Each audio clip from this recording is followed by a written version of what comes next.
Super taste. മേശ വന്നതിന്റെ ഭാഗമായിട്ട് ഫുഡ് ഒന്ന് ലാവിഷാക്കി. എന്തൊക്കെയാണ് ഞാൻ ഉണ്ടാക്കിയെന്ന് കണ്ടാലോ? ചട്ടിയിൽ എണ്ണ ഒഴിച്ച് കടുക് പൊടിച്ച ശേഷം ഞാൻ സബോള വരട്ടി, എന്നിട്ട് സ്പൈസസ് ഇട്ടുട്ടോ. അത് മഞ്ഞപ്പൊടി, മുളക് പൊടി, പിന്നെ ചുക്കുപൊടി, ഇത്രേ ഉള്ളൂ. എന്നിട്ട് നന്നായിട്ടൊന്ന് ഇളക്കി കഴിഞ്ഞ ശേഷം എണ്ണ ഒരങ്ങി കുറച്ചുകൂടി എണ്ണ ഒഴിക്കുക. ഞാൻ ഒലിവ് ഓയിലാണ് സാധാരണ യൂസ് ചെയ്യണത്. പിന്നെ കച്ചൂപ്പ് ഞാൻ ഒഴിച്ചു. ഏറ്റവും ഫേവറേറ്റ് ആയിട്ടുള്ള ഒരു സാൽസയാണ് BBQ സാൽസ, അത് ഞാൻ ഒഴിച്ചു.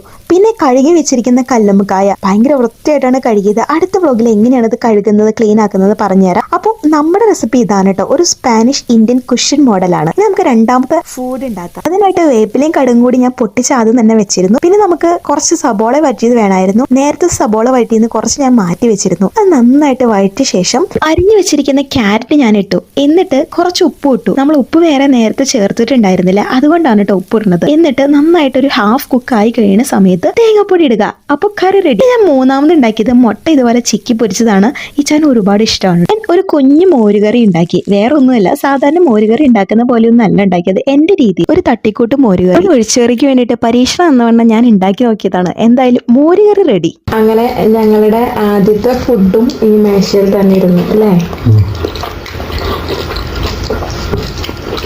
തോരൻ, പിന്നെ കക്കറി, പിന്നെ മുട്ടക്കറി, മോരുകറി, ഇഷ്ടംപോലെ. പിന്നെ ഒരു മേശ ഉണ്ടാക്കി നേരം കൊണ്ട് ചടപടയിൽ ഇത്രയും സാധനം ഉണ്ടാക്കി. മൂവി റാപ്പിഡോ.